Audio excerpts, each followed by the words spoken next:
Friday, sunny, 90.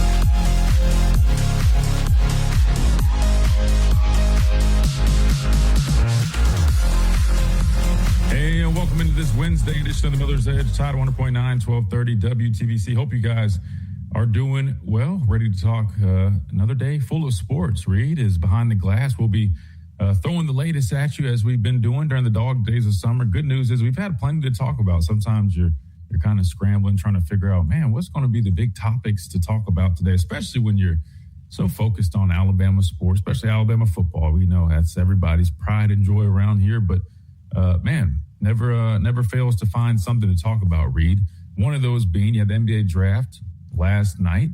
LeBaron Philon, man, being picked up by Philly. I know a lot of people were kind of shocked, Reed, with where he ultimately ended up landing, not in terms of the spot, but just with it being a little bit later down in the draft. Big congratulations to him. You know, regardless, hearing your name called, right, whether it's the NFL draft, NBA draft, that's all of our athletes, it's all of our dreams, right? And for him to have that, I'm sure, you know, maybe there was a little bit of dismay initially, just kind of like, man, like, bro, they're picking this guy over me. But at the end of the day, man, it's about what you do when you get there. And Philly's a pretty decent spot. At least I'll be honest, I don't keep up with NBA like that. So I know they've been kind of, you know, back and forth. They've had some moments with, you know, Embiid. I mean, they're doing some decent stuff from a fit standpoint. Reed, I'm not going to sit here and try to give you guys a breakdown. This is not football. Reed, you know a lot more about it. I mean, you probably keep up a little bit more in depth, and I'll just throw up a clip here in a second. We can talk a little bit about that in a minute. But anyway, I just wanted to mention that because that adds to Nate Oates' I guess, run on players being selected in the draft. Again, no disrespect to the guys formerly, but since Coach Oates has gotten here, we're starting to see this, you know, pick up and be a common trend. And we all know success helps recruiting, and recruiting will kind of recruit itself. And I think when you continuously see these young men hearing their name called, it's kind of building up a nice little system for basketball, right? I mean, they built that new training facility, and as you look with all their decorations around the building, a little bit different. You know, football, there's too many players to choose from. I noticed with basketball, I'm like, you know, they definitely had a number of good players, especially in recent years. And I'm sure those walls and the decor is only going to pick up. There's going to be plenty of other first-round picks, top talent that they'll be eventually adding there. So really good stuff there. We'll talk about that here in a little bit. And I know yesterday we got into at the end of the show, and we really didn't even speak on it. And I definitely want to talk about this here a little bit later, Reed. The whole Brendan Sorsby saga, we're going to keep calling it a saga because that's exactly what it is at this point. It just keeps taking turns, Reed, and I feel like I'm watching a telenovela. If anybody, you know, if you speak Spanish or into Spanish shows, you know what that is. It's like a soap opera or a TV drama in Spanish, and it's just so dramatic and exaggerated. That's what this feels like with Brendan Sorsby. And I'll just go ahead and preface by saying he might have dug his own grave here, Reed. Some very gutsy decisions being made by him and his counsel, his team. Today's Wednesday, so we don't have Adam on today. We'll have him on tomorrow, and I would love to I'm going to really enjoy getting his perspective on this whole deal with Brendan Sorsby. But we're going to talk about it today and give you guys the latest because it's wild. Plus some other big news that's come out in terms of the NCAA making some decisions that really going to have a big impact. The big 5-for-5 rule, Reed, which we haven't talked a whole bunch about, but we'll talk about what that is and what it means because it has, in fact, I guess, been approved. I think there's like one more step coming up to finalize it, if I'm not mistaken. But regardless, it's going to end up being a very, I think, impactful rule for all of college athletics. Help kind of just lay the groundwork for keeping things simple. It's going to help players not have to worry about do I have an extra year? Do I need to work for one? You get 5 years to play 5 seasons in whatever competitive sport that might be. There also is the age thing where your clock starts the minute you enroll or at the age of 19. So we talk about kind of jokingly, hey, 25, 26-year-olds in college football, which was a thing. Probably not to the extent that people made it, but now there's literally a cap. So we talk about trying to save college football and college athletics at that.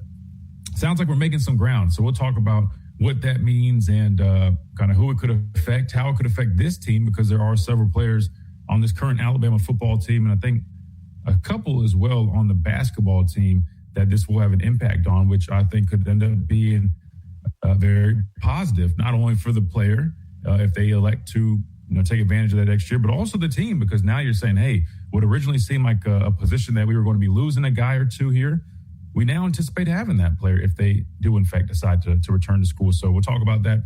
And recruiting news, Reed, we had the commitment last night. Yesterday, we talked a lot about Tyler Younger.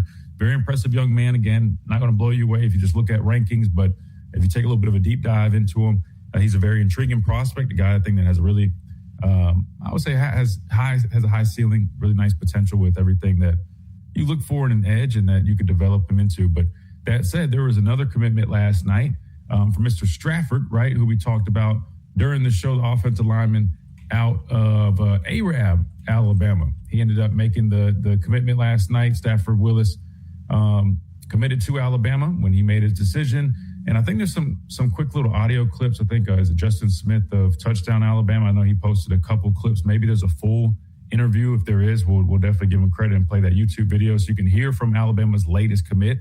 Another guy that's a little bit of a developmental piece down the road, probably could end up competing for a role, especially given that there's so much youth in this offensive line. Probably going to be a couple of years till you maybe see him get out there. But kind of like we suspected, I think he mentioned they view him as a guard. I think makes total sense. He's a powerful guy, plays nasty, didn't really have the footwork, at least on the quick little tape that we watched, that you feel great about him at tackle. So it makes sense. Kick him in at guard, and I think he'd be a really nice fit, which he mentioned that is the vision for him. So that's pretty much what I got on the table, Reed. Am I missing anything major? I know you still got the World Cup going on right now. We hadn't talked a whole bunch about that. We can always dive back into it. We didn't mention this, but Oklahoma did, in fact, win the Men's College World Series. Shout out to the Sooners. So I jokingly said this the other day, we got beat by Indiana. They went on to win it. And in fact, we did lose to Oklahoma in baseball as well in the College Men's World Series, and they ended up winning the championship. So maybe the secret to winning a championship, right, is, I guess, beating Alabama leading up to it.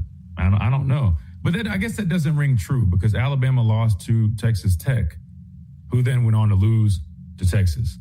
So it's not 100%, but I guess you got some good luck if you do beat Alabama ahead of a championship matchup. That said, we got to hit a timeout. When we come back, we keep on rolling.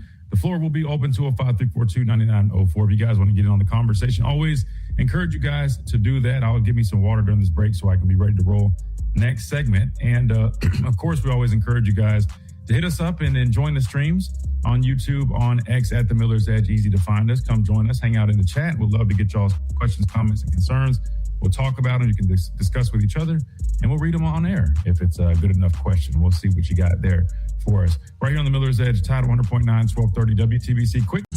Ask your doctor about Tremfya today. Call 1-800-526-7736 to learn more or visit TremfyaRadio.com. Do you have cracks or potholes that are dragging down your property's appeal? Hey, I'm Christian Miller, and at Asphalt Restoration, we transform driveways and parking lots with expert repairs, new paving, or resurfacing. Fast, durable, and family-owned quality that you can trust. Don't let small issues turn into big expenses.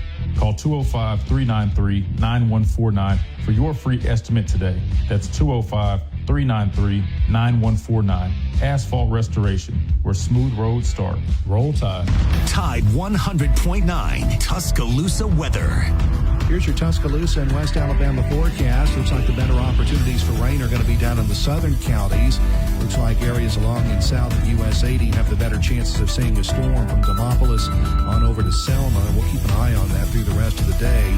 Showers and storms 86 this afternoon. A small chance of showers tonight, low 70.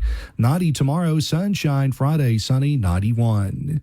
Richard Wedding of the Weather Channel for Town Square Media, Tuscaloosa. It's 85 degrees in Tuscaloosa. Yes! Roll Tide all the time. This is Tide 100.9 and 1230 AM WTBC. The home of Alabama Crimson Tide sports.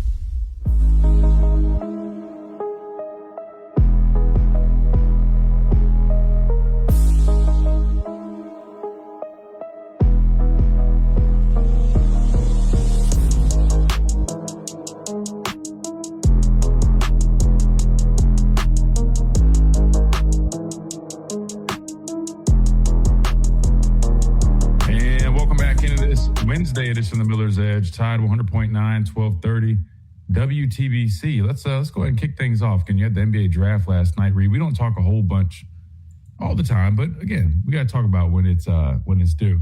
LeBaron Philon, one of our very own, heard his name selected by the Philadelphia 76ers. So let's go ahead and take a listen to this from CBS Sports, breaking it down a little bit, talking about the selection of Philon. Back here on CBS Sports HQ on the clock, the Philadelphia 76ers with the 21st overall selection draft LeBaron Philon out of Alabama, 6'3", 175, first team All-SEC, 22 points per game, 5 assists on better than 50% from the floor, 40% from beyond the arc last season. So the 76ers getting a good one there in LeBaron Philon. Back here with the guys, Matt Norlander, Adam Finkelstein, Gary Parrish, Avery Johnson alongside as well ahead here as our coverage continues. All right, a grade here on this one, LeBaron Philon to the 76ers. Yeah, this is a B+.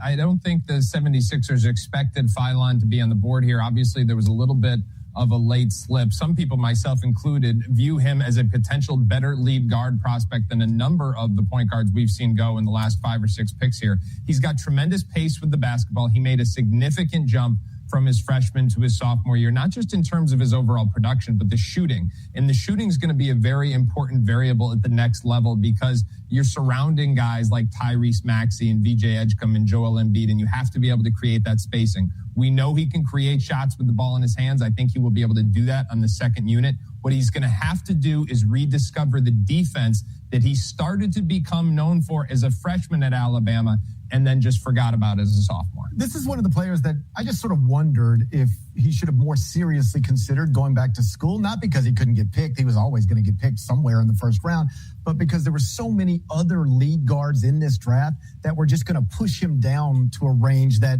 was in this range. In other words, he comes back, has the same season next season. I know he'd be a year older, but he might be 5 or 6, 7, even 10 spots higher in the draft. Either way, he's headed to Philadelphia as somebody who, like Fink said, improved his stock immensely in the sophomore year.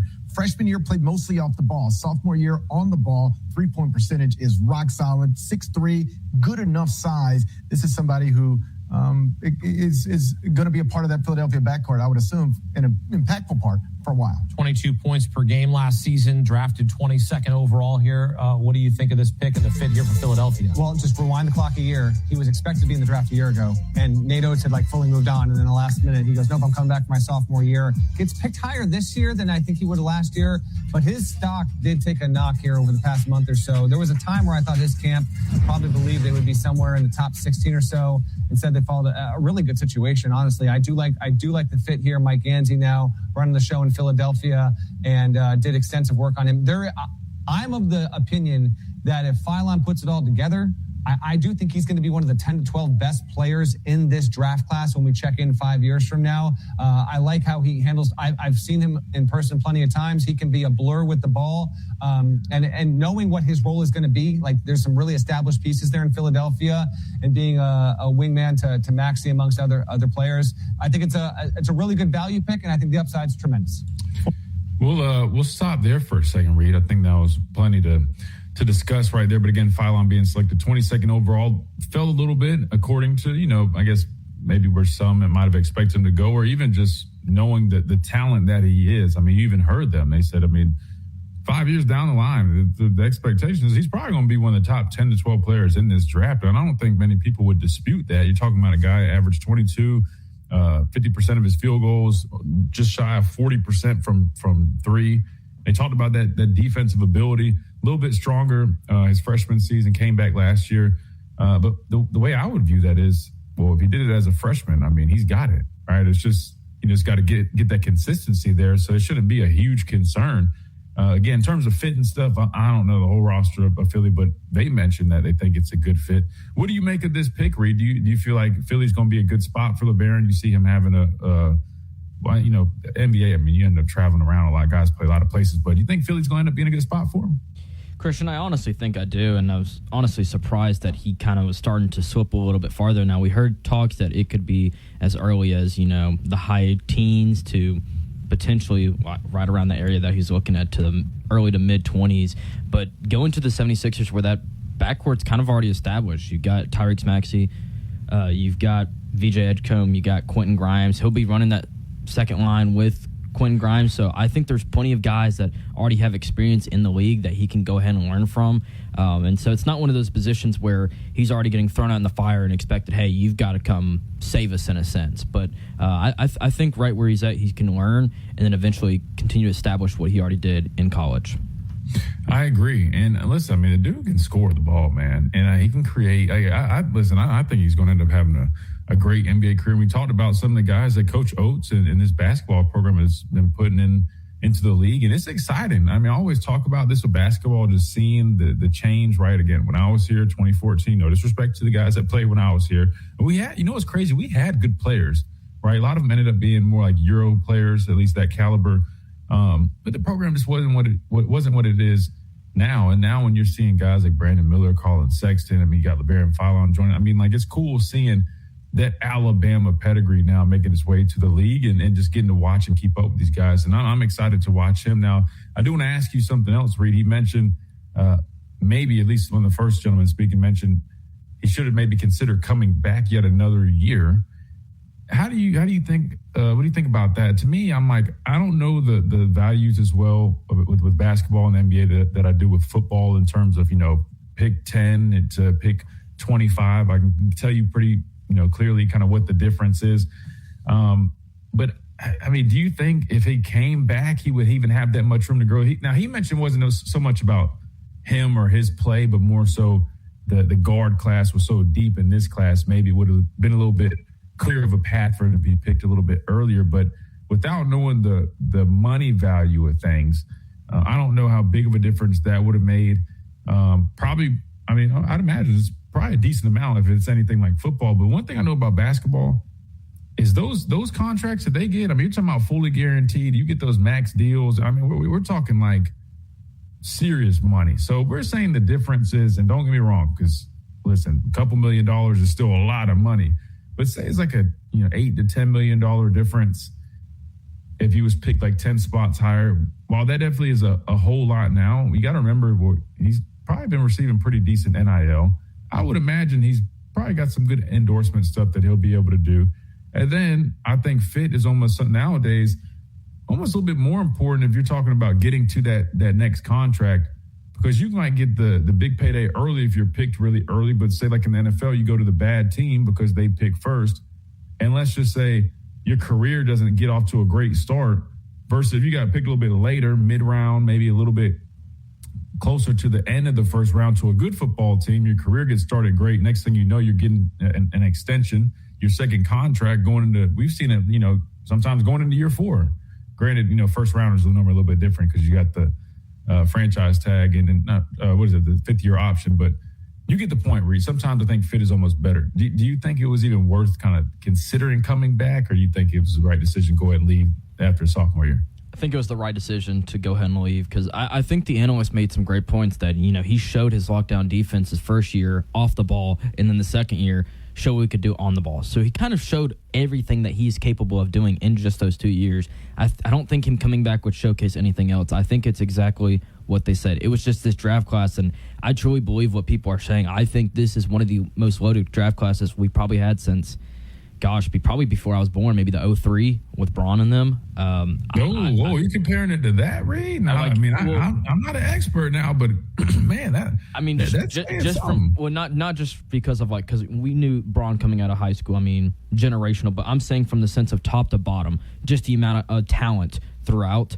I think that there's not like, at least in recent memory, I haven't seen a class that is pretty much, if you're picking first or you're picking, the very last pick in the first round, that those guys won't contribute. Now, there will be those certain guys that, just won't have a hot start or, like you said, won't be the right fit. But when we're talking from a talent standpoint, you really, and I was telling my friends, you really can't, I feel like, make a wrong pick. It's more so the matter of fact of you can make the wrong pick in the sense of who fits your scheme. But when we're talking from a talent standpoint, it's from top to bottom. That's a fair point. I did look this up while you were sharing those details, Reed.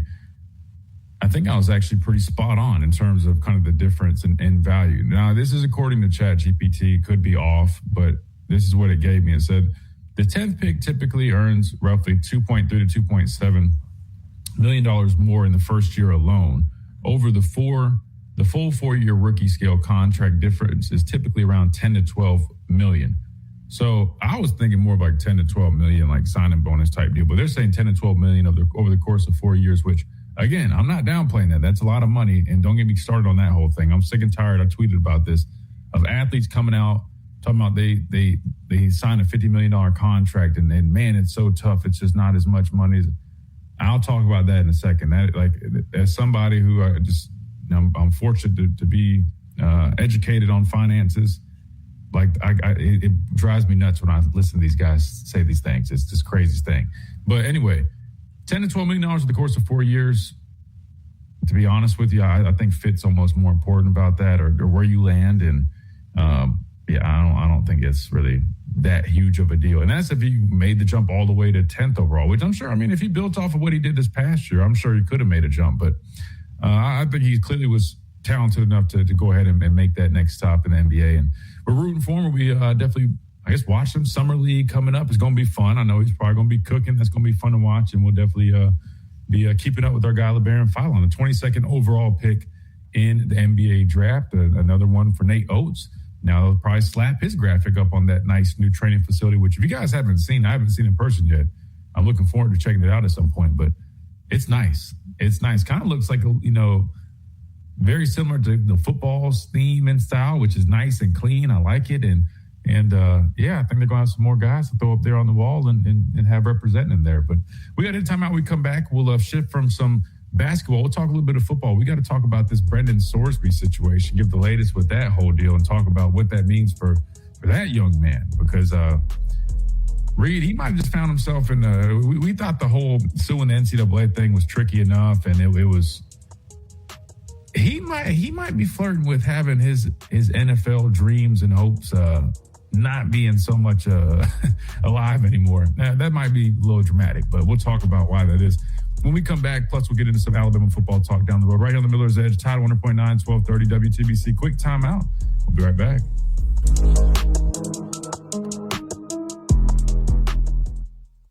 Hey, it's Christian Miller, and I want to tell you about our great friends over at Brian Harding Construction. Located in the heart of Tuscaloosa, Brian Harding Construction is woman-owned and strong as steel. A specialty manufacturing firm with expertise in structural steel fabrication, ASME code piping and vessels, CNC machine work, welding, laser cutting, pipe fitting, industrial maintenance, and crane rental. With a proven track record of over 30-plus years of experience, no one is better fit for the job. For an evaluation, contact your sponsored jobs. This is what happens when you don't sponsor your job on Indeed. Next time, get matched with quality candidates with Indeed sponsored jobs.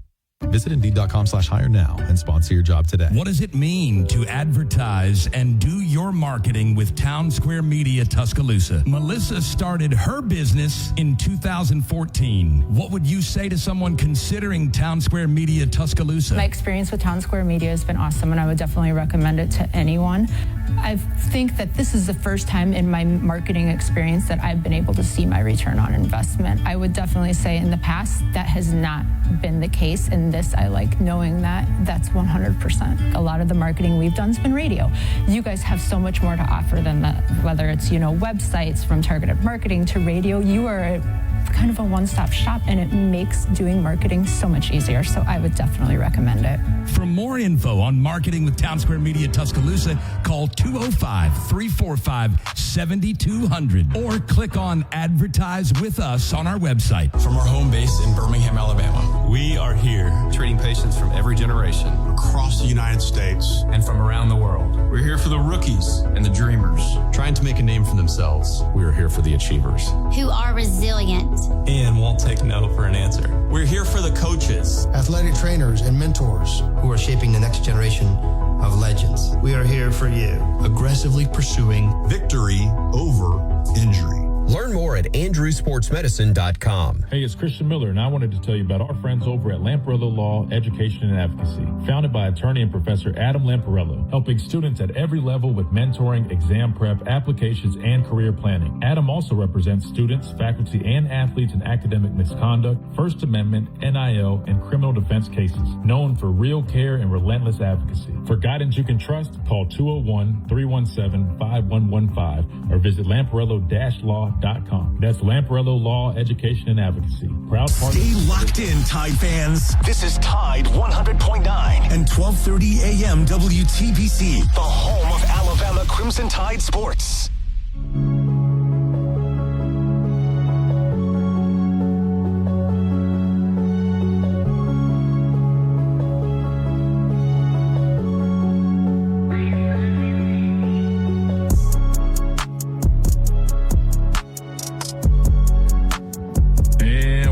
Into this Wednesday edition of the Miller's Edge, Tide 100.9, 1230 WTBC. Reed, before we get to this Brendan Sorsby thing, man, I want to throw this out here. I just was finishing a thought here during the break.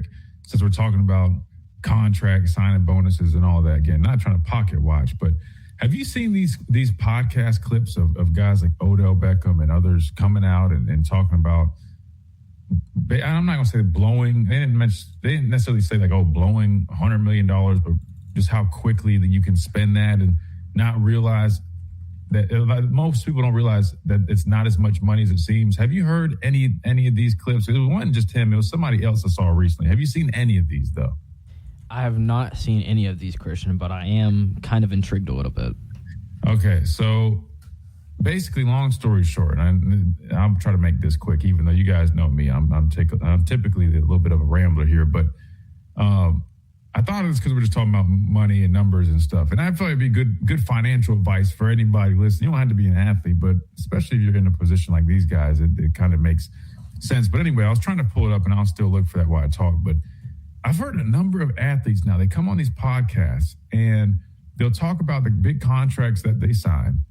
And then they talk about, but how fast it's gone. And while they make some of the points they make, Reed, are valid, and I just was explaining during the break, like a lot of people, I don't think fully understand. I'm sure they do, because it works just like anybody else, typically W-2 or whatever. Your taxes come out, right? When you're an athlete, when you get paid, those taxes come out, and they depend on the state, right? You're talking about just expect almost 50%. That's kind of the rule. We all understand that, right? So when these guys do sign a 4-year, $80 million contract, they're probably looking at around $40 million, and then you got to pay your agent. Say it's 1%, that would be $800,000 off of that 80. If it's 3%, if I'm doing the math right, that's like 2.4, something like that. So you still end up net around $30-something million if we're going off of the $80 million deal, right? And that's if you get all that. In football, remember, you get we might get a signing bonus of 30 or 40, and then so you might not even see all of it. Anyway, I say that to say, let's say these guys are left with $30-something million net, right? That is, that is still pretty much I say pretty much generational money, because you're talking about Elon Musk, who just went public with SpaceX, and he just became like the world's first trillionaire. And it's a little bit different than $30-something million. There's levels, right? Anyway, what the part where they go south, and which it drives me nuts, and I just want to, again, throw this out there because it might be financial advice for somebody. Reed, it's evident that they don't really understand how the money works, because it's as simple as this. Even if you want to go spend and do things, yeah, you can do that. If you just even park, let's say you're left with the net $30-something million, and say that you took 10% of that, which would be around $3-point-something million, and you parked it, and say you invested it. Of course, you want to diversify that investment, but say on average your return is 10% annually. 10% of $3 million is $300,000, Reed. There's a lot of people like that will park money, and they use that money, which you can definitely pull from the gains. And I tweeted about this if you guys are wanting to read up on it, but you can pull from those gains and still have that money still parked there, sitting there, and still making money. And so when I hear these guys say this, it just, I never will understand. I'm like, either A, their financial advisor should be tried in court. There's no way he's not just just 10%, just take 10% and forget you even got that money, and just put it park it in the spot. And if you're not taking from it, that's, say, on average $300,000 each year, and it's compounding, right? So then you get 10% of that 3-point-something plus that 300,000 it made, and it just grows and grows. So my point is, when these guys make it seem like, oh man, it's so tough, bro, you have a recipe where you could never go broke if you just parked 10% of that money and just didn't touch it, and then just be disciplined, right? I have this clip here because I forgot that I quote tweeted it. I'll just play it real quick. This was one of the podcast clips of many that I've seen, but this one was Joe Hayden talking about it. This was how he spent this money. Here's an example. You hear when I signed for $50 million, right? I signed 5 years, $50 million. I get 26.6 guaranteed. My first year in the league, I make 12.6 million. I think I signed for $50 million. I like me, everybody here is like, Joe signed $50 million. He got $50 million. It goes to the point where, like, now it is what it is. I'm telling you, we didn't have bread. So, mom and dad, boom. Okay, I'm pocket watching now, Reed. I just peeped the watch he has on. It's a very expensive watch, by the way. So you already can tell, man. Mr. Hayden likes to spend some money, but another point he just made was he said, boom, off the rip, he just gave his family $3 million, right? Which I always tell people, man, let me just play the clip and I'll wrap this up. $3 million after taxes, cash. What y'all need, mom and dad? I gave mom and dad $3 million. Ooh, that's a flex right there. Give my mom and dad $3 million after taxes, basically $6 million. Give my mom and dad $3 million. Boom, y'all can have that. Then bought my mom and dad $1 million house. Hold on. So you gave them $3 million and bought them the house. Oh, you a real one. Oh yeah. House was $1 million. So now basically that's. And then you're a real one. Oh, that is the worst financial advice ever. And you see the problem, Reed? I'm not too familiar with the other guys, the hosts, maybe they're former athletes as well, but this is a problem. The only reason I'm bringing this up, I know a lot of you guys are like, why are you talking about this? Hey, listen, I'm sure we have a lot of athletes, parents that listen to this show. I'm sure there's a lot of future athletes that might be listening to this show.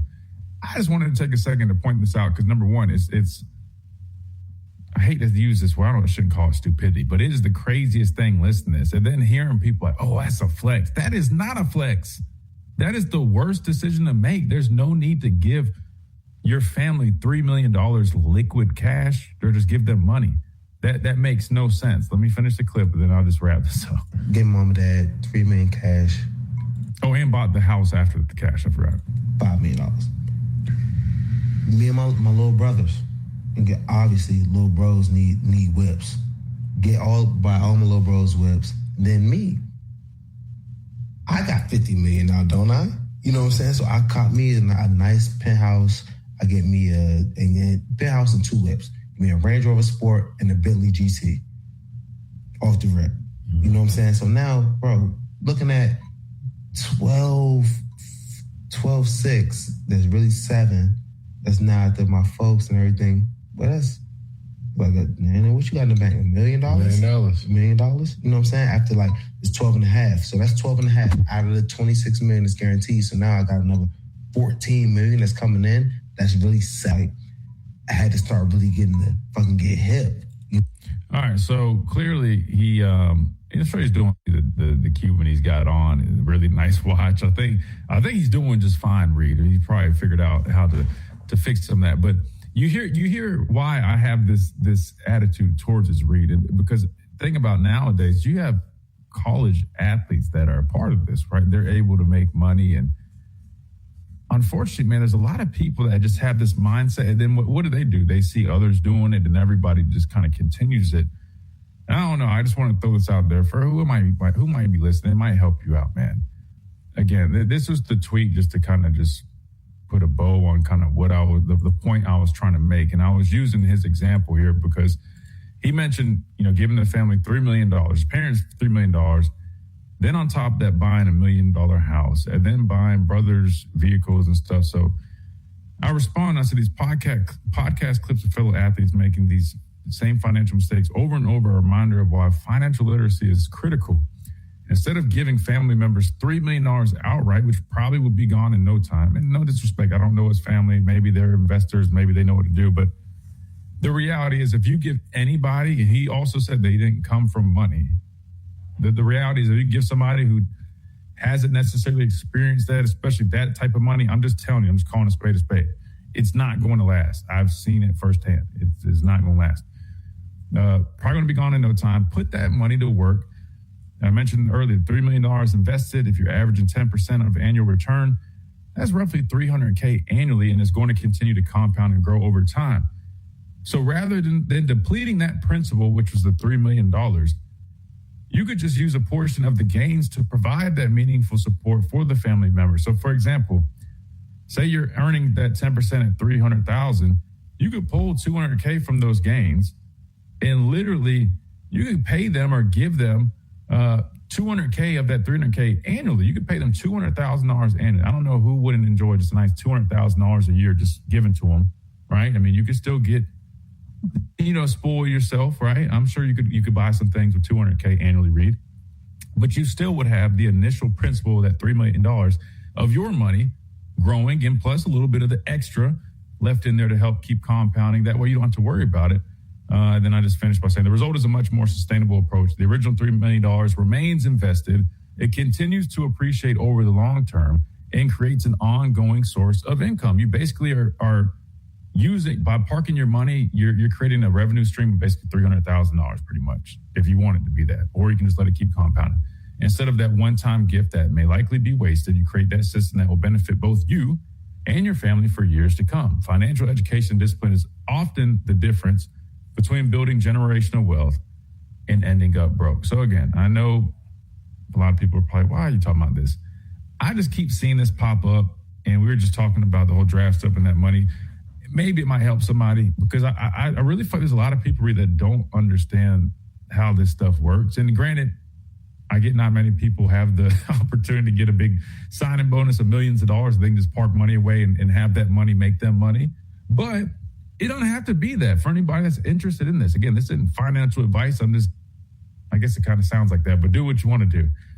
Just know, I mean, if you learn and educate yourself on this, you can avoid so many things. So hopefully our fellow athletes that keep up with the show, or parents, they're listening to this and they're considering this, because it's important, man. Because I think about it all the time when I run into these athletes, Reed. I'm like, man, if you have the ability and you're making like $500K to play college football, something we never had the choice to do, I'm telling you, man, I would live in the dorm if necessary.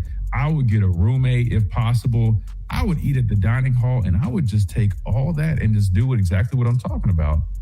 And then that way, whether I play a year in the league, 10 years in the league, I got something to fall back on, and it's just doing its thing. I get a major head start in life. But instead, and again, I'm not trying to be judgmental, man, but we see these posts, a lot of these guys, maybe they're doing that with some of it.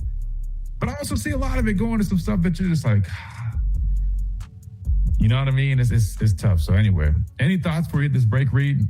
Now that you heard that clip, do you understand how that's just kind of like, that's just crazy that people really go, man, well, that 30 million went so quick. And it's like, well, brother, what do you expect?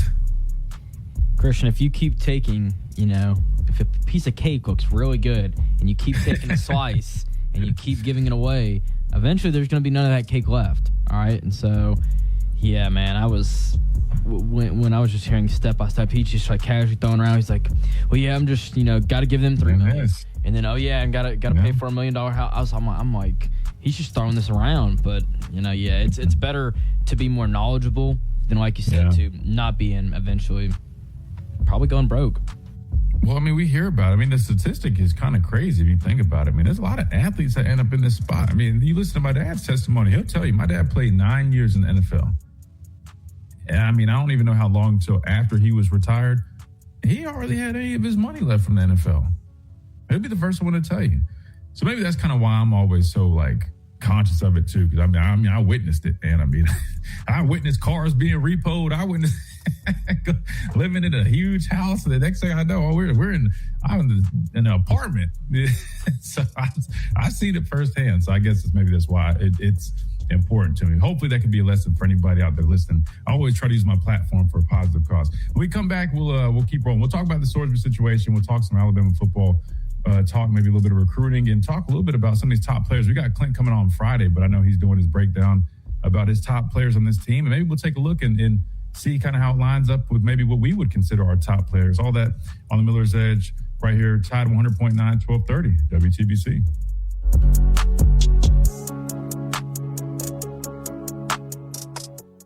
What does it mean to advertise and do your marketing with Town Square Media Tuscaloosa? Melissa started her business in 2014. What would you say to someone considering Town Square Media Tuscaloosa? My experience with Town Square Media has been awesome, and I would definitely recommend it to anyone.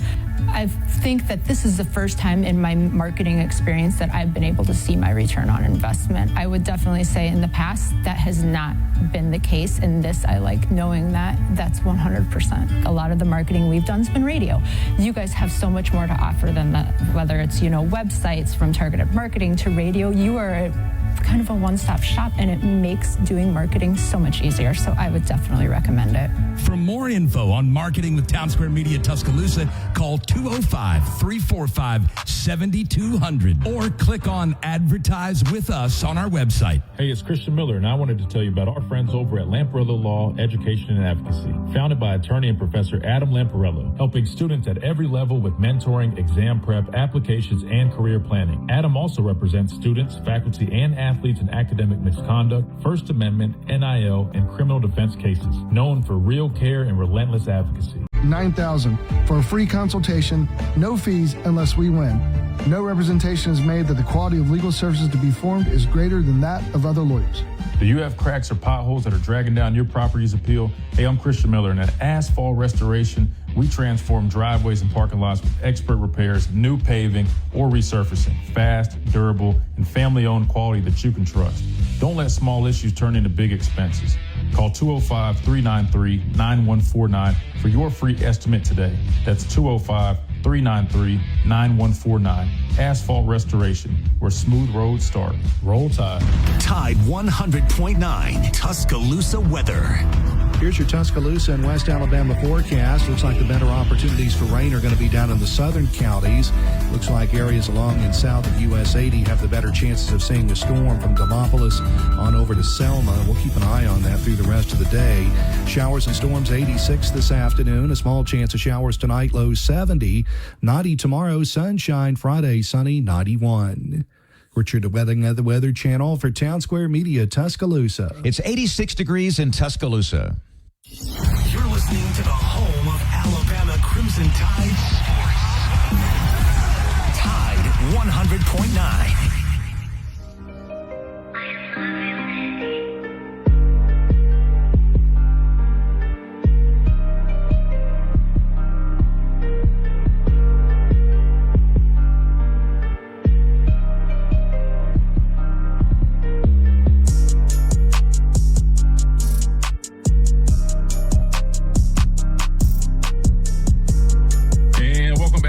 Wednesday edition of Miller's Edge, Tide 100.9, 1230 WTBC. We're only to the Sorsby thing, but I was reading the chat and I see you guys actually, you took a little bit of a liking to that stuff. So that's cool. We can kind of navigate and just talk about different stuff sometimes. But somebody at the Chelsea brought up the whole Pat Surtain thing, dropping $15K after he got drafted. You only get drafted once, man. He was a first round pick, and he just signed that deal recently. I think they extended him again. Listen, he got that $15K back. He's good. But I was just talking about the rookie dinner stuff. We've told that story on here, but I think ours ended up being probably close to like $18,000, Reed.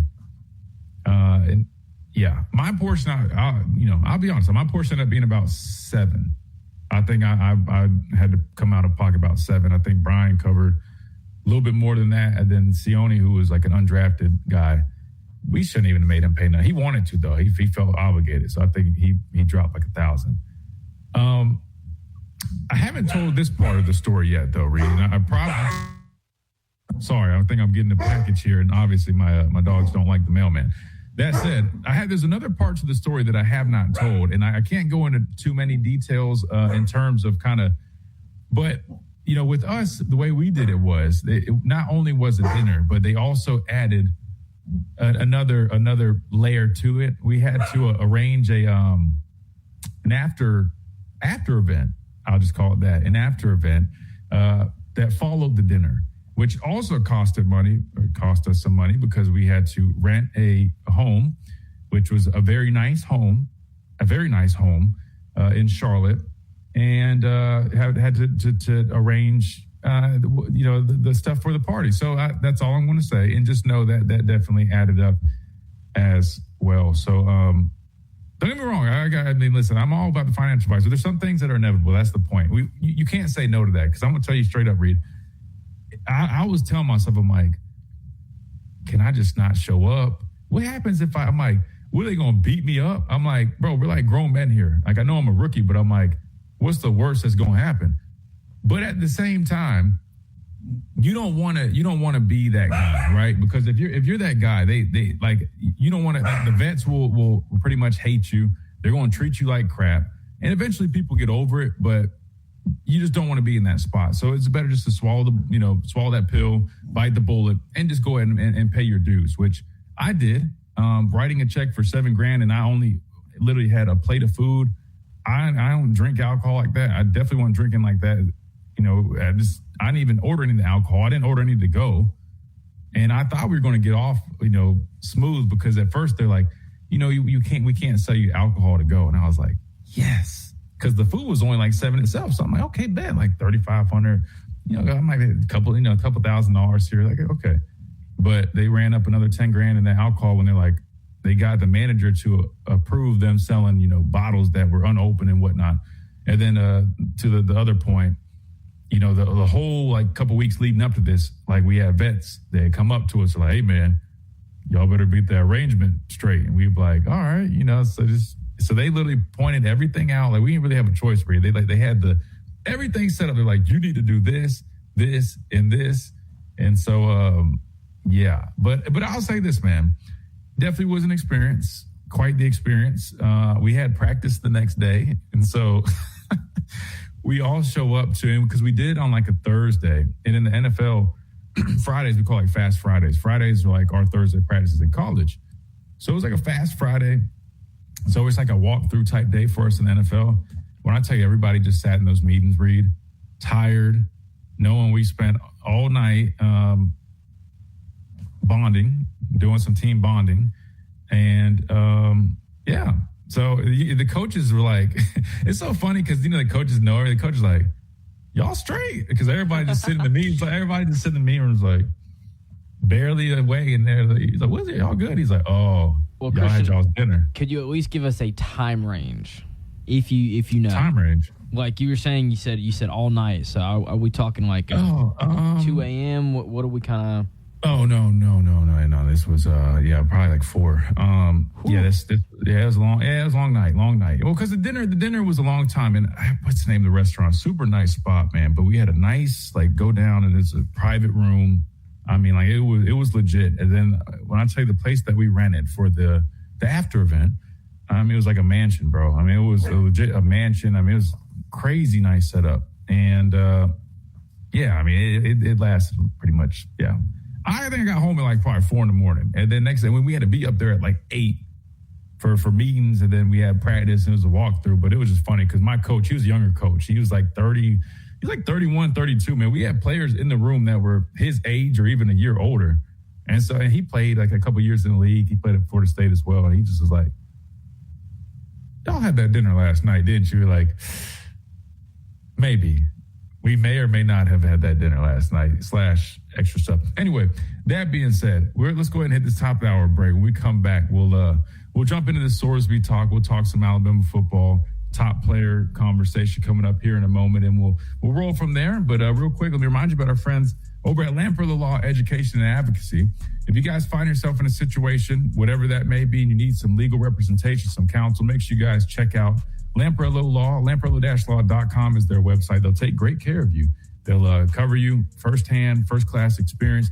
And, of course, they'll do it at a very affordable rate. Things are expensive, and I understand times are tough. But that's why you got Adam and his team at Lamprello Law. They'll do it at an affordable rate. They'll beat out the competitors.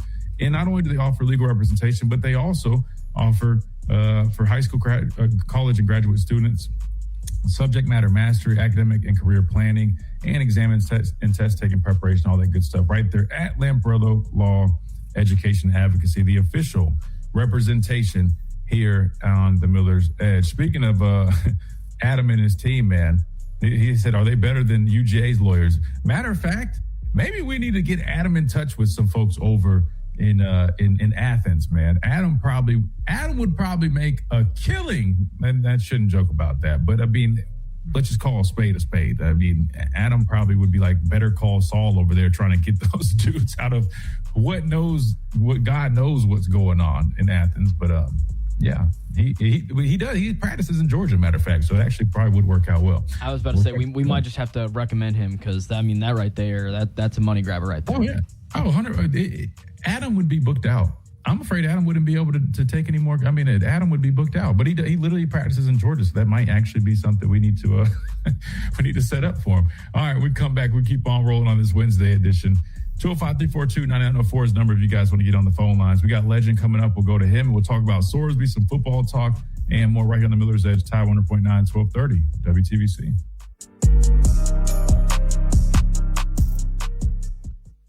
WTBC Tuscaloosa and W265CG Tuscaloosa, a Town Square media station. Tide 100.9 and streaming on the Tide 100.9 app. From the Fox Sports Studios in Los Angeles, here's Steve DeSager. The NBA draft started Tuesday night, and the Washington Wizards selected A.J. Dubance of BYU number 1 overall. Then Kansas star Darren Peterson went to the Utah Jazz, and at number 3 overall, Memphis got Cameron Boozer from Duke. The Trailblazers' new head coach is Micah Nori, who was a Minnesota assistant. He now reportedly gets a 1-year deal plus 2 team options. At the World Cup, 1-0 victories for both Colombia and Croatia.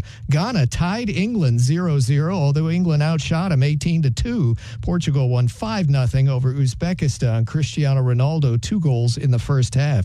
To Major League Baseball, the Yankees were 4-3 winners at Detroit. Yanks now 3 games over the Rays in the division standings. Tampa Bay was beaten at home 12-5 by Kansas City. Seattle won 3-2 at Pittsburgh. Philadelphia with 8 runs, top of the 9th, won at Washington 14-9. Milwaukee shut out the Reds 2-0. Hey, it's Christian Miller, and I want to tell you about our great friends over at Brian Harding Construction. Located in the heart of Tuscaloosa, Brian Harding Construction is woman-owned and strong as steel. A specialty manufacturing firm with expertise in structural steel fabrication, ASME code piping and vessels, CNC machine work, welding, laser cutting, pipe fitting, industrial maintenance, and crane rentals. With a proven track record of over 30-plus years of experience, no one is better fit for the job. For an evaluation, contact Brian Harding Construction today at 205-752-9611. Again, that's Brian Harding Construction at 205-752-9611. What does it mean to advertise and do your marketing with Town Square Media Tuscaloosa? Melissa started her business in 2014. What would you say to someone considering Town Square Media Tuscaloosa? My experience with Town Square Media has been awesome, and I would definitely recommend it to anyone. I think that this is the first time in my marketing experience that I've been able to see my return on investment. I would definitely say in the past that has not been the case. In this, I like knowing that that's 100%. A lot of the marketing we've done has been radio.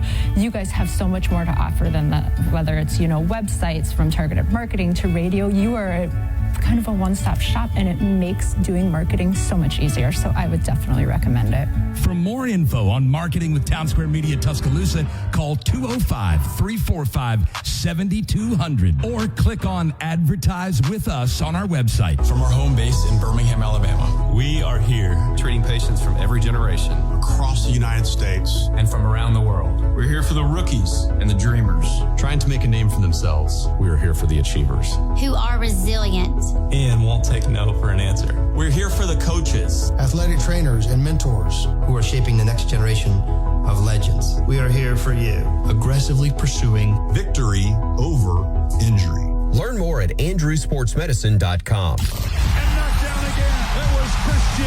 It's time for the Miller's Edge with 4-time SEC champion and 2-time national champion Christian Miller. Once again with Christian Miller taking him down. Here's college football playoff national champion Christian Miller on Tide 100.9 and 1230 AM WTBC.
And welcome back into this Wednesday edition of the Miller's Edge. Tide 100.9, 1230 WTBC. All right.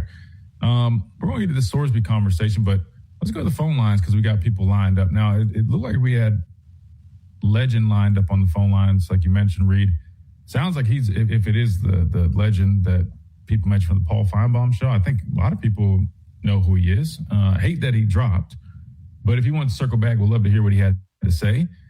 Are you familiar with him, Reed? I'm not. So is he? Like, what are his takes? Like, what is he normally? What makes him so well known? So I don't really, I guess, listen to him too often. But what I do know is my dad listens like a lot. But he would call into Feinbaum show a lot, and as well on top of that, I believe he even has his own show that I've listened to once or twice. Oh. Well, I want him to call back. If that's who it was, I want him to call back. Hopefully he does call back. That's pretty much what I was calling the check, because I was like, let's just see if it actually is, the Legend. And was just waiting, didn't hear an answer. But like you said, if he circles back, I'll let y'all know. Yeah, let us know. Let us know. And listen, all of our callers are important. I want to be clear. But I was intrigued because I like new callers are always fun, and it's cool because you just don't know what you're going to get. And it's always nice to hear from, our listeners. So, yeah, if he wants to circle back, that'd be cool. 205-342-9904. We got Smitty, though, who is on the line, one of our favorites here on the show. Smitty, welcome in. Christian, how's it going today? It's going well, man. We're making it, man. It's been quite the week, but we're making it. How's everything, brother? Good. That my Chicago Bulls did not blow either of their first-round picks. They got it right. Funny what happens when you dump the worst GM in the sport and got somebody with common sense. I like that. Yes. But because of Phylon, he did not make a mistake because he came back to school. He might have been a second-round pick after his freshman year because of shooting concerns. But people may say he should have gone back. There's a little thing called injury risk that can happen, and that can really tank your stock. So go to the NBA. He go into Philly where they need extra ball handlers because they traded Jared McCain to Oklahoma City. So he'll get a lot of run, and it's like you said earlier, it's not about how high you go for some people; it's where you go, and that he'll get an opportunity to play, just like in the NFL. It's where you go, because he get that second contract and he'll be all right. 100%. But when you're talking about money, real quick, here's the thing that you people got to understand: if your parents have any foresight, they will say, "Don't buy me a $3 million house," because you got to pay the taxes, which aren't static. They will jump based on the economy and the upkeep for that $1 million home. That's something people don't think about. Then these clowns get 4 baby mamas and stuff, and they wonder why they broke. That's true. Yeah. You got guys have many baby mamas that Saban has national title rings, and they crying broke. I'm like, what are you doing here? Listen, and you know what's crazy, man? And when we talk about these athletes, I hate to stereotype it, but a lot of times it's a lot of athletes, and it doesn't matter the sport. Adrian Broner, right? He's streaming now. He's literally like in the streaming world. I mean, I know he talks about his 10 kids, and I know he loves kids, but I'm like, man, like, hey, he talked about his situation, right? He was pretty much broke before he started streaming. You're talking about a guy that how much money he was making while he was boxing. Like, for athletes, man, their sports, our sports. I mean, I'm a former athlete myself, but requires and demands so much discipline.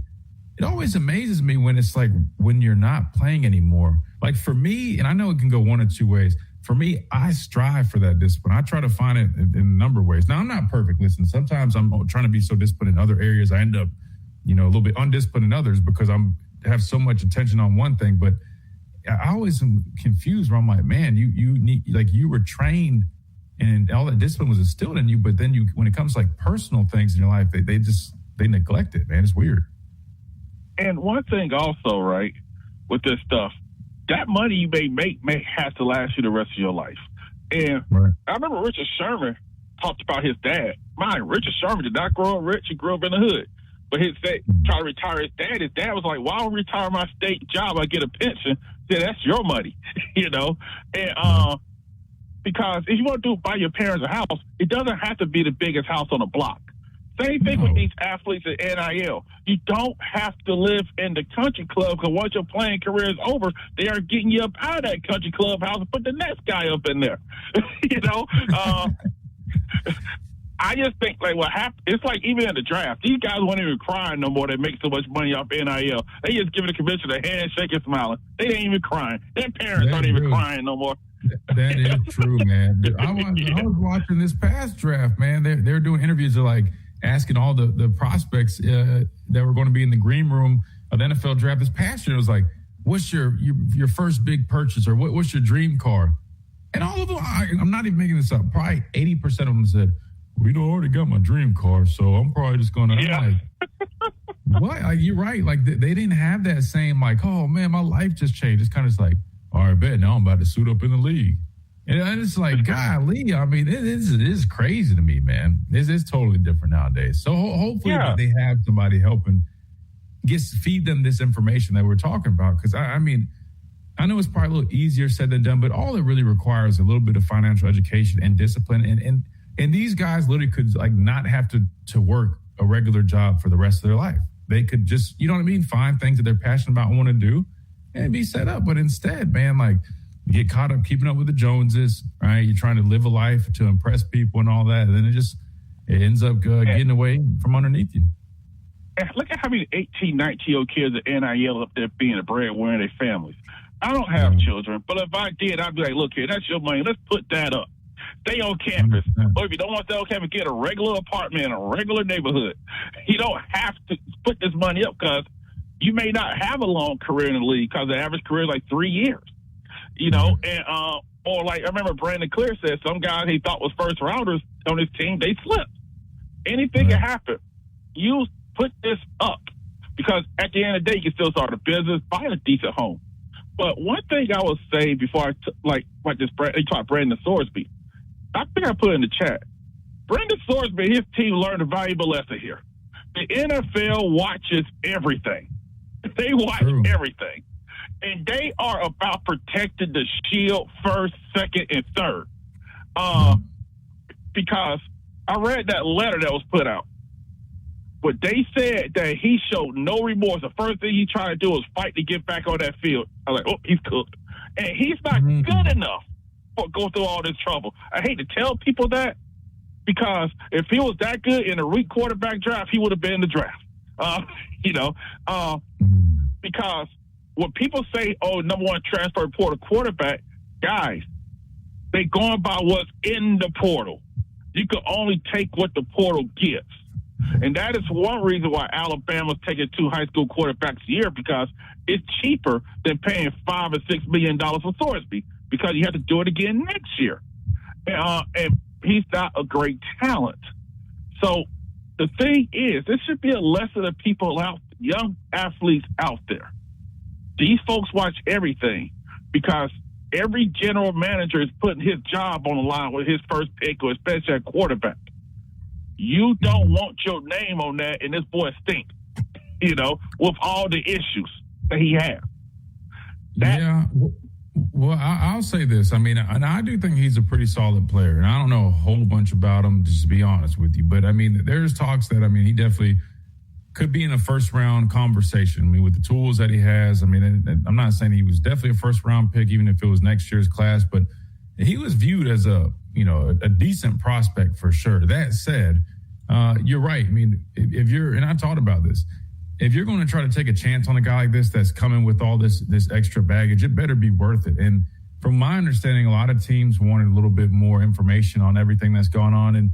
And like we were talking about, and I'm not saying, here's the thing, I don't personally know exactly what the whole deal was with him, right? I just can go off of what they described it as. They described it as a very serious, I guess whether mental health, issue he was dealing with that led to the gambling that he had to get inpatient treatment for and do all these things. And part of me feels like they probably, I'm not going to say exaggerated, but they probably made it come off a certain way because they're trying to fight for eligibility. But now that that's off the table and then you're stuck with trying to go to the league, you're kind of stuck with that perception of, hey, this is a serious issue for the young man. So he kind of was already in a tough spot. And then once the NFL felt that it just wasn't even worth it and they weren't going to hold the supplemental draft. I don't really know. He's kind of cooked, man, especially now that they've mentioned even, I guess, pursuing legal action against the NFL, which is crazy. You're going to sue the people that you're trying to get employed and selected by a team to play for. Yeah, I mean, dude, he's cooked. I think the best path for him probably would be, brother, shut your mouth, just keep it, like, let the smoke clear, and maybe try to go play in the UFL. The problem is the UFL season just ended, and that's not until next spring, which is after the NFL draft, right? So, I mean, maybe in the meantime, I don't know. Maybe, I don't know. Maybe there's something he can try to do in this offseason and figure something out, but get a job. Well, listen, it's over, man. No, he's a good enough football player where he can play somewhere. But if he keeps going down this path of targeting the NFL and trying to, this isn't fair. I don't listen. The NFL is not the NCAA. The injunctions might work with the whole NCAA thing, or whatever, brother. Good luck. Now, he got a lot of money from Texas Tech. Maybe he can use that money for some good representation like Lamprello Law, Education, and Advocacy, and try to him out. But I just think this is probably the worst idea and the worst. I think whoever is his counsel and representation, kind of like what we were talking about with these other athletes making bad decisions, I think he's getting some bad advice, man, if you ask me. It is. The thing is, Christian, you can try the CFL because the NFL, they can start the NFLPA. You're not even in the NFL to be in the NFLPA. You got to pay dues for that also, guys. You're not in the NFLPA, so how can you file agreements on that, you know? And I don't think they're going to put their name on that either. But maybe if you want to play football, there's also the CFL. Because what's going to hurt him also, he had not going to play football for a year. Then you got this over your head because, I'm sorry, a month for a gambling addiction, it's not going to cut it. That's like alcohol addiction. That is a lifetime thing, everyday thing that you got to fight. And I hate when people try to make the excuses. Well, you got these gambling apps on your phone. You can still log on to the offshore ones like Bovada and stuff on your phone as well. You type in your username and password. It's just like here, right? Cannabis is legal here in Arizona, Christian. I don't do it. It's a choice. It's like alcohol. There's a choice. And this is something that should be a lesson to young people out there. Rules do apply. And that if you break rules, you can mess up your life because this man would have got a shot at the NFL. He could be a backup for couple contracts as a backup at worst. But he blew that because these teams, you know this being a league. They're not going to go through distractions over someone they don't deem worth it. And, because when Terrell Owens was hot, they took every distraction, every crazy question. Once he got old, he was out. And I think that's why I've been harping on. Stuff like this should be a lesson out there. You can run to your county, your local judge in the NCAA because the NCAA don't have no power. They don't have a CBA. The NFL got everything locked down. You can try to fight City Hall you want, but City Hall wins 9 times out of 10, and they will blow this case out the water. If I'm Sorsby Christian, I would just shut it down, play in Canada, and just take my chance because they may take them. But do you think even if he goes and plays in a different league, do you think once the dust settles? I mean, personally, I think if them making him wait a year, I think they can almost. I said this yesterday. Personally, I think the main reason the NFL elected to go with this decision was. Now they're saying they didn't have a whole bunch of information, or I guess the necessary information that they wanted to ultimately decide on it. And I don't think there's enough time to do all that. And two, I think it's kind of just setting the precedent that, hey, they can't like officially suspend him because he's not currently in the NFL. But what they can do is kind of withhold him from being in the draft and playing in the NFL for a year, which almost serves as some form of a suspension because listen, you can't sit there and punish. We saw guys like, I hate to bring it up, but, Calvin Ridley, I think Isaiah Rodgers, other NFL players that have received disciplinary action and punishment for gambling and in several situations similar. You can't then allow a kid that was doing it throughout college, then just prance into in an NFL locker room through the supplemental draft with no suspension. Maybe they could have done that and then rewarded him I guess like a suspension or some type of penalty. But personally, I maybe go play in a different league, but has that happened? I mean, I know basketball's a bit different. You can go play overseas, enter the draft. I mean, have we seen somebody just go straight to the CFL, then get drafted? Like, I know guys have gone to the UFL and get signed. Yeah, so will he still be eligible for the NFL draft if he does play in a different league, or did he just have to sign? He'll probably be a free agent, a camp invite. That's his only shocker. You have to put some play on the field as well, because it'll be a year off. And he already had questions about his passing already as a passer, because people say he may have the traits. The NFL scouts love Anthony Richardson as well. He could throw in the ocean if he stood in it. So folks got to remember, they look at height, weight, speed, those traits. So they love Lenore Zellos, and he couldn't read a defense. And so folks got to remember that also. That's why I say your choices can and will affect you, because it's not a mistake. This was a choice. And that these leagues don't want folks thinking it's the WWE. We love WWE, but we know it's predetermined, but we know just entertainment. You don't want folks thinking that. And because here's another thing, Christian. Let's say you're a wide receiver, and you know a lot of NFL contracts are incentive-based. I'm open. You didn't throw me the ball, you messed up my money. Stuff like that can pop up, you know. With stuff like that, and you don't want that. And I don't blame the NFL. If I'm Sorsby's team, I'm his parents, I would say, son, just work out, keep going to counseling. Texas Tech is not trying to take the money they paid back, make you pay that money they paid you. Just clear your head, let's get some help, and let's put on a good face and hope someone brings you in for a camp invite. That's all he could hope for. Yeah, I feel like that's kind of the only option that he's looking at right now, unless he tries to circle back to college at this point. But, you know, Texas Tech already came to that conclusion that they're not going to walk him out there to play either. So, I can't really say like I feel bad for him, because like you said, I mean, these are choices and decisions. I know people deal with stuff, but again, you still did it. You have to face some type of consequence, but I think he'll figure something out. Hey, we just talked about all that money, and if you put it away and manage it, you should be okay. If he received 7 figures from Texas Tech, stop the gambling. Put it away, go let it grow, invest a little bit, go train, go make some money in the CFL, pay your bills with that money, let the big lump sum of money you got paid from Texas Tech do its thing, forget about it for now. And I guess try to just go from there. I think that's probably, you're right, his best option. See if you can get on a team at a later date. But kind of crazy how this went from this kid was supposed to be Texas Tech starting quarterback week 3 after his suspension to now.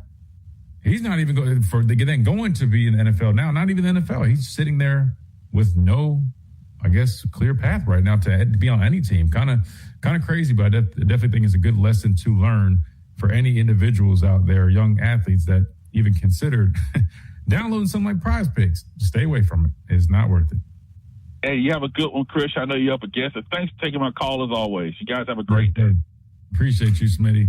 Always a pleasure, man. We got to hit a timeout. We come back. We keep on rolling right here on this Wednesday edition of Miller's Edge. Tide 100.9, 1230 WTVC. We got some Alabama football talk coming up when we come back. Don't go anywhere. Quick timeout.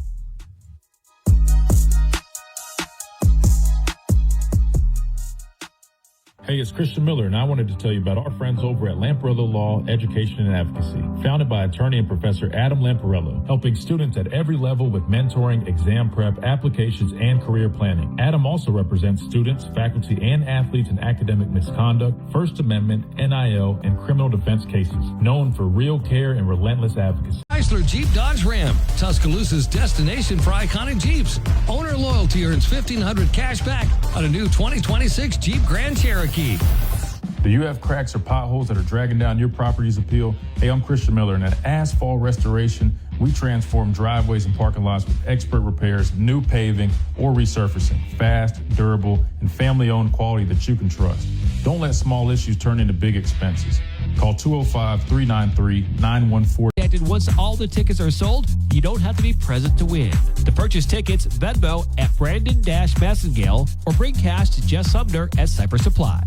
Hey, it's Christian Miller, and I want to tell you about our great friends over at Brian Hardy Construction. Located in the heart of Tuscaloosa, Brian Harding Construction is woman-owned and strong as steel. A specialty manufacturing firm with expertise in structural steel fabrication, ASME code piping and vessels, CNC machine work, welding, laser cutting, pipe fitting, industrial maintenance, and crane rental. With a proven track record of over 30-plus years of experience, no one is better fit for the job. For an evaluation, contact Brian Harding Construction today at 205-752-9611. Again, that's Brian Harding Construction at 205-752-9611. Tide 100.9 Tuscaloosa weather. Here's your Tuscaloosa and West Alabama forecast. Looks like the better opportunities for rain are going to be down in the southern counties. Looks like areas along in south of US 80 have the better chances of seeing a storm from Demopolis on over to Selma. We'll keep an eye on that through the rest of the day. Showers and storms 86 this afternoon. A small chance of showers tonight, low 70. 90 tomorrow, sunshine. Friday, sunny, 91. Richard, the Weather Channel for Town Square Media, Tuscaloosa. It's 85 degrees in Tuscaloosa. Never miss a moment of the action. Download the free Tide 100.9 app today.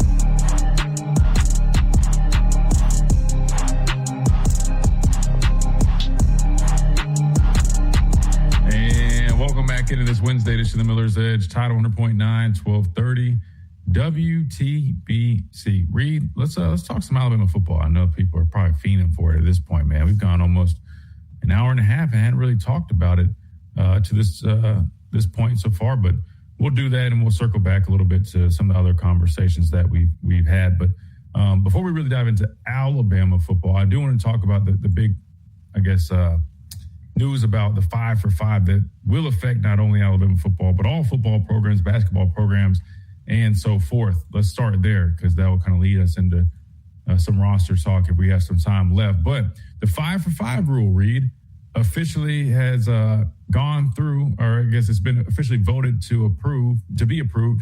And then the policy starts initial enrollment in college. Excuse me, that's just what it states. But I want to say they mentioned like there's maybe one more thing that it will officially pass through, but we'll just read directly from On3. That way we get everything correct. The NCAA Division I Cabinet has unanimously voted to approve the age-based eligibility model.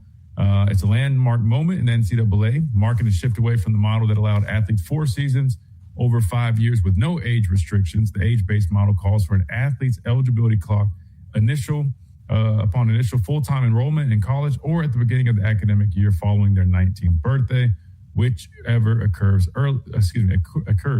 earlier.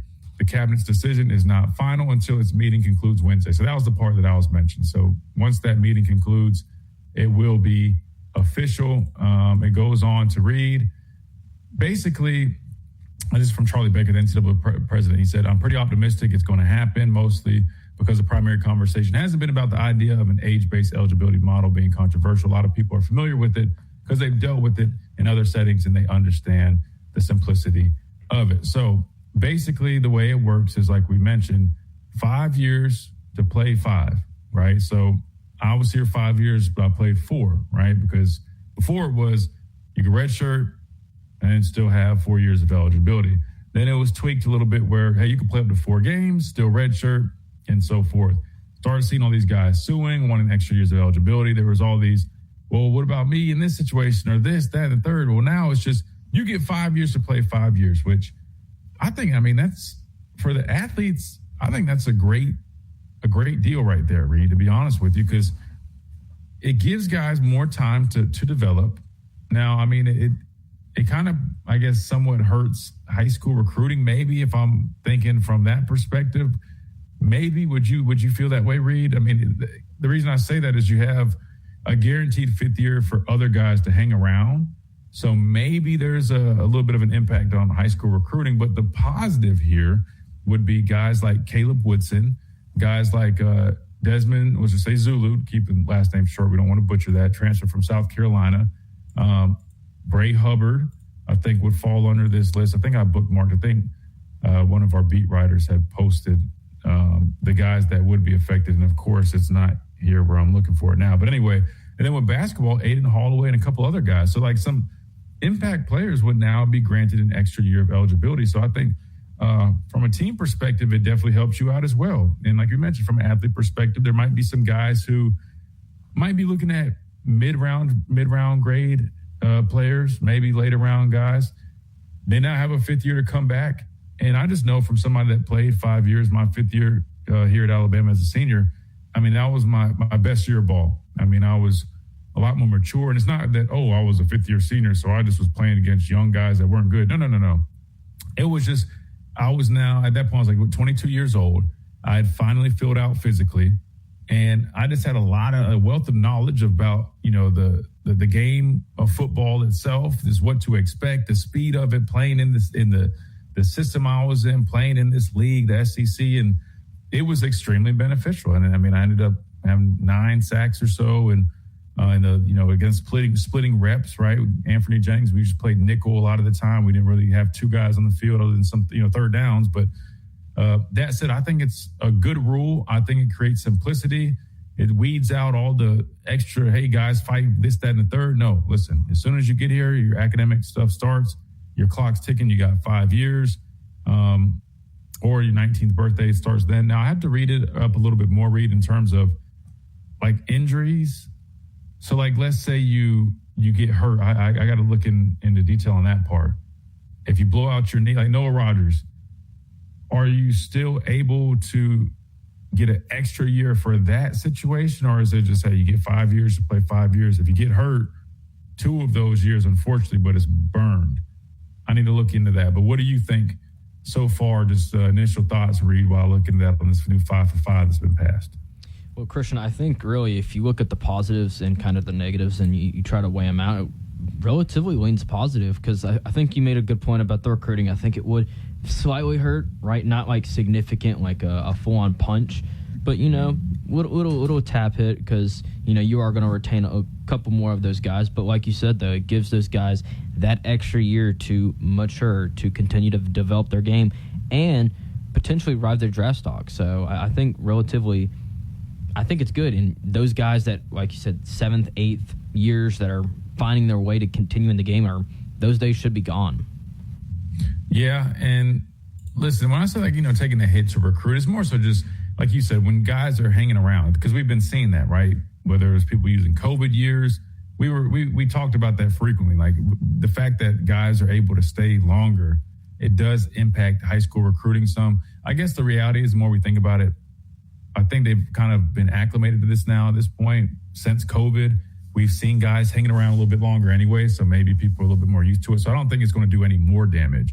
And it kind of just helps clean it all up. Now you don't have extra guys. If anything, actually probably shouldn't affect it too bad now I think about it, because the guys that were trying to get 6th and 7th years that we've seen over the last 5 years or 6 years now that's cut out. So I do want to look into it, and maybe somebody in the chat might know, but if you do have a guy like Beeman last year missed the whole year, will they make an exception for that? Or is it just like hey, you get 5 years and that's it? The injuries, that's all that's kind of packed into that. I had to look for that part. I didn't find that before I mentioned it, but I'll do that because we got to hit a break. We got time to do it. When we come back, we'll answer that question. Plus, we'll hear a little bit from Alabama's latest commit, Mr. Stafford Willis out of Arab, Alabama. We'll talk about this roster a little bit as we kind of wind down a little bit on this Wednesday edition of the Miller's Edge. Tide 100.9, 1230, WTBC.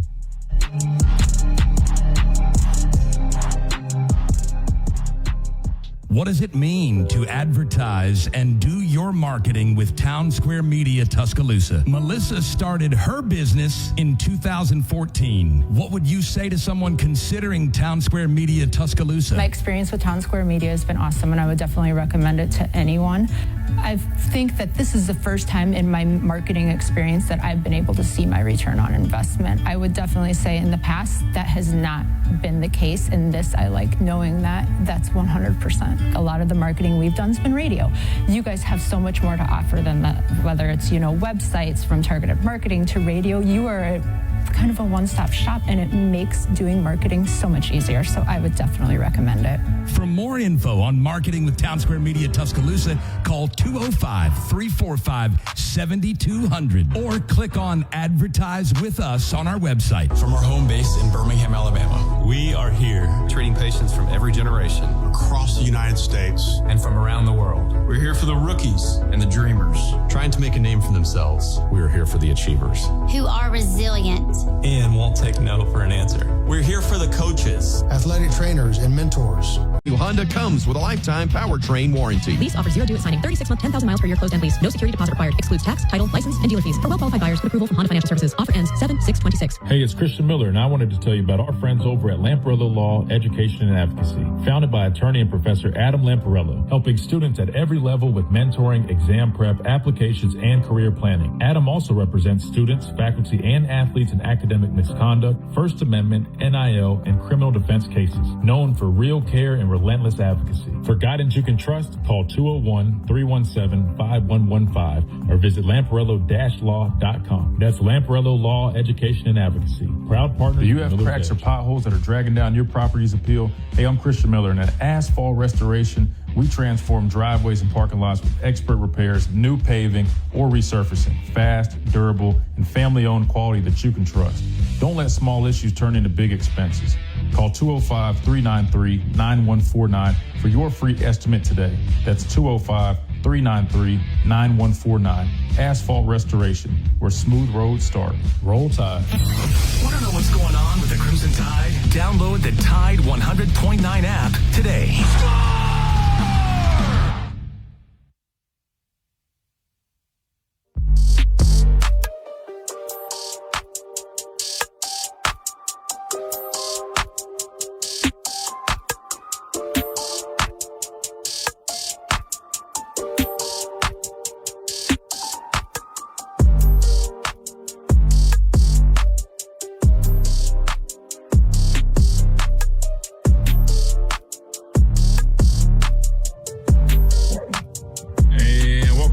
Wednesday edition of Miller's Edge, Tide 100.9, 1230 WTBC. Quick, the little, I guess, addition to what we just were talking about, Reed. It looks like, shout out to Terrell in the chat, the medicals will not be applied or be counted as extra. So it's kind of just like, if you get hurt, I mean, that falls under that 5-year window, which I think if it's one, that makes sense, right? Mm-hmm. Because you only had 4 initially anyway. But what about the guy that has like back-to-back knee injuries or something? That would blow, man. Well, see, that's what I was going to say is a good buddy of mine in high school football. He had actually 3 back-to-back. It was, I believe I can't remember which one was first, but it was like left, right, and then left again in 3 seasons. So he played freshman year, then he played the start of sophomore year, then that was the first left one, and then right before the season going into junior year was the right one.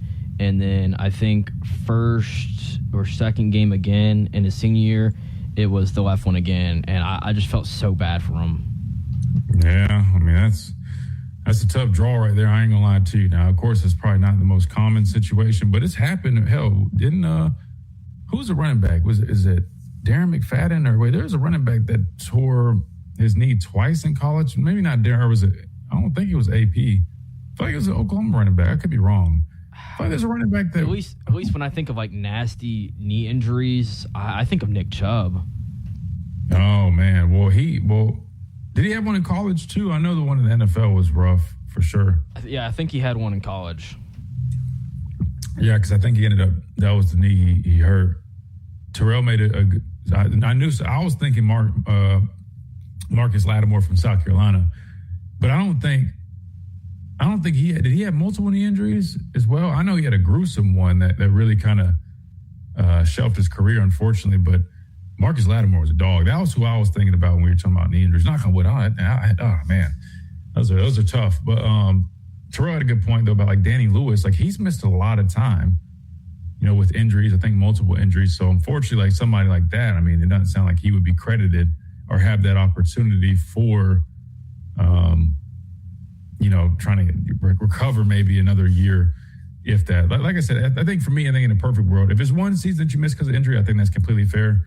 But say you had multiple, I think maybe there should be a clause or something that allows you to maybe argue that you should receive one, like a special exemption. Like, hey, I missed 2 complete seasons due to injury.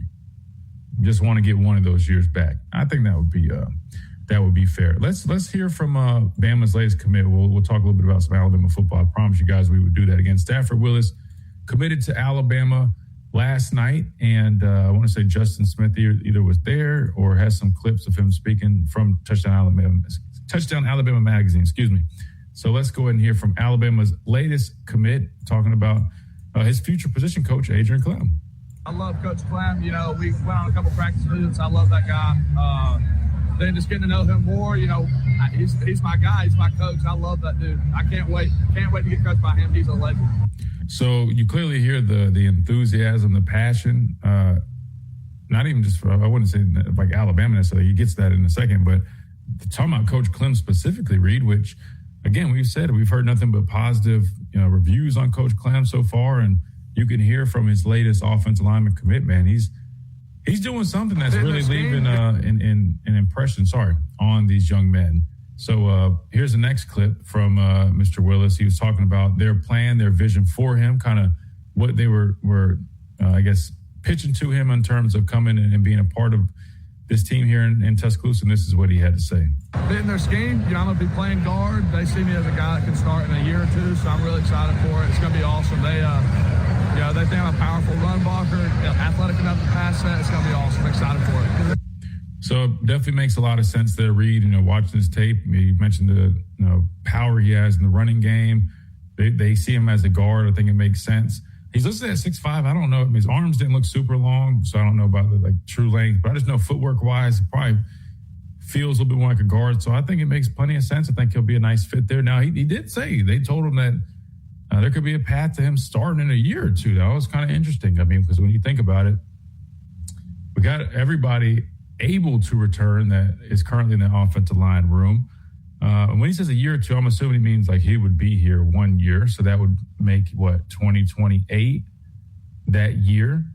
So if we're looking I guess if we're trying to look way ahead, this upcoming season, because he's class 2027. So his first season would be 2027. Yeah, so 2028 would be the year, I guess, after one season of sitting. I would assume that, and he's talking about guard, Will Sanders, I think, still should be eligible. Yeah, we're talking about 5 for 5. I think he would probably be around his senior year. And the other side, you got Michael Carroll right now at right guard. And to be honest, I mean, he's probably got one more year in him. So I guess there is technically a path maybe that he could see himself starting there. But a year or two, I mean, sounds like I guess the takeaway I have is, sounds like he's committed to being patient, waiting his turn, developing, which is always nice to hear. Again, I mean, I know he's not like the highest rated guy, but kind of a breath of fresh air, because between the kids committing, saying for the next 3 to 4 years, just forecasting that they'll be first-round draft picks automatically before they've stepped on campus, or even just knowing how the portal works. It's kind of nice to hear guys that have passion for the school. They're excited. They're buying in and investing into, this program, and they want to be a part of it. So shout out to Stafford Willis on that. I wish, we do our show during lunch. I would love to get these guys on here, let them talk about it. But unfortunately, I think they're probably in school. We don't want to get them taken out of science class to jump on a radio show. Maybe we can work something out. I don't know. But let's hit the timeout. We come back. We wrap things up. Final segment here on this Wednesday edition of the Miller's Edge. Right here, Tide 100.9, 1230. WTVC. Quick timeout. Don't go anywhere. We'll be right back.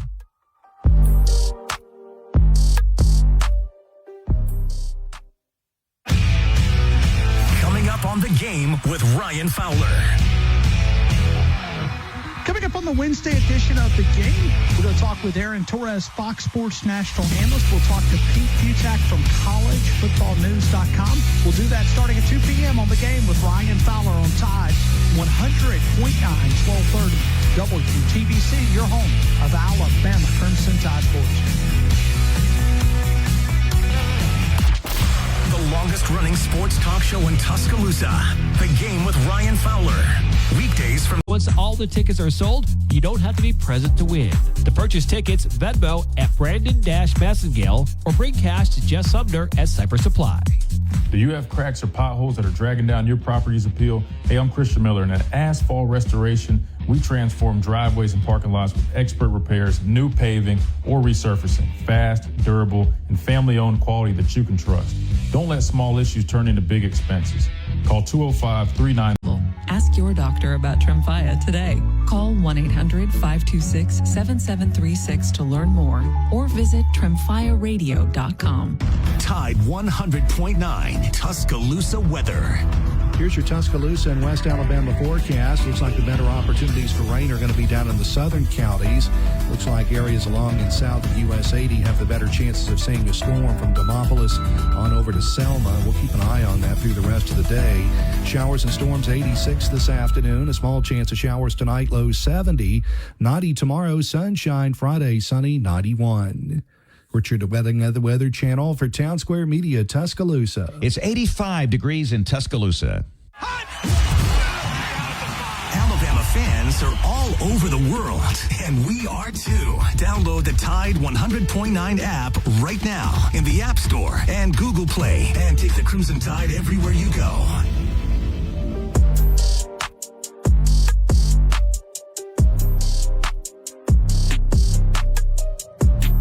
And welcome back into this Wednesday edition of Miller's Edge, Tide 100.9, 1230 WTBC. All right, final segment here on this Wednesday edition. We've been jumping all around. I apologize for it, but a number of things we're talking about and kind of just all over the place right now. That being said, we just heard from Stafford Willis, Alabama's most recent commit offensive lineman out of Arab, Alabama. A lot of excitement there. Definitely he's excited about joining this team, playing for Coach Clem. And, yeah, I'm excited. I like getting guys like that have that enthusiasm and passion, right? Always nice to see that and have a breath of fresh air. That being said, I wanted to talk about this, but I don't think we're going to have a ton of time, but maybe we can kind of preview it. Of course, Friday, Clint is going to be joining us then. We rescheduled because I know this has been busy with the commitments, and I know he had to take care of some stuff. But so he'll join us Friday, and we'll get his thoughts on his rankings. But I know he's been going down the list, Reed, and I know he ended up going 16 through 20. I think today was his most recent one. He already dropped 1 through 10, and I was trying to find that list without trying to find the whole video and skim through it. But let's just start here, Reed. I'm going to put you on the spot while I pull this up and look for it. If you're coming up with a top 10 list for Alabama's, I think Clint's criteria, again, shout out to Clint Lamb, Cover Crimson. Make sure you guys check them out, all the good work that he's doing. I think it was more so like most important players, kind of from that aspect. I don't think it necessarily was like best players, right? I don't think it was like, just the top players on the team. I think it's more so most important players. So if we were going to come up with our own, right, how would you start there? We're starting with 1 through 10. I feel like it's a little bit easier to work that away versus the opposite. So we'd have to talk about the most important player on this Alabama football roster going into 2026. Now, I respect Clint for taking the time to really dig and dive into this, because, I mean, you got to go through a lot of people and information and really think on this. But this is what I would say. Starting with 1, there's a lot of important positions in football. Quarterback being arguably the most important position in football. But I know, I mean, you look on the defensive side of the ball, I mean, pass rusher is a huge one. You got to be able to affect the quarterback. Hell, I mean, even just your signal caller on defense, that Mike linebacker, that guy who's the quarterback of the defense, that's a critical spot. Center is really important, right? I mean, he's arguably one of the smartest guys on the team, right? I mean, in terms of protections and getting everything set up. So we were trying to do this from scratch, Reed. We're talking about the top 10 most important players for 2026 for Alabama. Again, credit to Clint Lamb of Cover Crimson. This is his series that he's doing right now. He'll be on Friday. He can break down his list. Where would you start that list with, Reed, if you had to go number 1 overall most important player for the University of Alabama football team going into, and here's his list right here, perfect timing, 2026. Again, shout out to Clint. This is from his Twitter account, @ClintRLamb. He went Yonsei number 1, Bray Hubbard number 2, Michael Carroll number 3, Xavier Brown 4, Keelan Russell 5, Latsier Brooks 6, Ryan Coleman Williams number 7, Dijon Lee number 8, Devin Tompkins 9, and Caleb Woodson 10. We're starting with number 1. Clint's got Yonze Pierre. Reed, what say you? See, I was actually reading like a little bit of Clint's like explanation on the right there, and I'm kind of glad he mentioned that there's a conversation to be made that, you know, him and Bray could be 1A, 1B, and that's really what I was looking at in the sense of, because right now we don't have a solidified, you know, who is QB1. Otherwise, that's who I would, because it runs through them first on the offense, right? But right now with that, you know, not for sure solidified, I was looking at Bray Hubbard. And, you know, actually, I'm sorry. I was just going to say strictly because, you know, we're hyping up this, you know, secondary to be one of the best in the nation. Well, somebody's got to lead that secondary. And so that's the reason I think, you know, he's the most experienced guy there, and he's got to be the one to lead the way. No, that's a fair point. And actually, I was actually right the first time. Clint has his top 10, his top players. It's not necessarily most important. Maybe I'll lean a little bit into most important as well, because top 10 is, you know, I mean, if we're just going off of talent, that does look a little bit different than most important. To me, most important, I mean, that features some other things, other criteria, talking about what this team really needs, going off of, you know, weaknesses from last season, what we expect needs to happen this season. So I would say, I mean, I'll be honest with you, I like the pick for Yonze be number 1, both for, you know, best player. If you're talking about his production off the edge last season, he ended up coming along. He had the injury to Quay Russaw. He stepped up big time, ended up with 8.5 sacks, I believe. Down the stretch, I mean, he was not only the best pass rusher on this team, but he was showcasing himself as one of the better pass rushers in the conference. And I think he's going to build off of that. I think he's going to take an even greater step. We had him on the show not too long ago, a couple months ago during the spring.